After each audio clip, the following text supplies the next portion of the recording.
ఎందుకు? వాడికి నా మీద విరోధం ఎందుకు? ఏం సేంటి?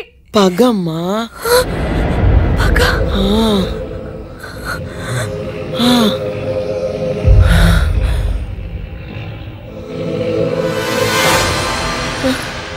వాడిని ప్రతికుండక సమాధి చేసావు కదమ్మా, అందుకు. నేను కాదు, జేజమ్మ చేసింది. నువ్వే జేజమ్మవి కదమ్మా. నేనా? మా అరుంధదమ్మవి నువ్వే కదమ్మా. తెలుగు తక్కువగా మాట్లాడొద్దు చంద్రమా. తను పిచ్చిదనగా చేయకండి.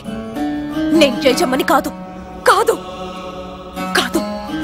నువ్వు జేజమ్మవు కాకపోతే నీ మీద వాడికి కక్ష ఎందుకు? ఎందుకు? అదే ఎందుకు? నువ్వే జేజమ్మవి కాబట్టి. కాదు, అబద్ధం. వాడిని నాశనం చేయగలనని జేజమ్మని నమ్మితే అది ఎలాగో తనకి తెలిసే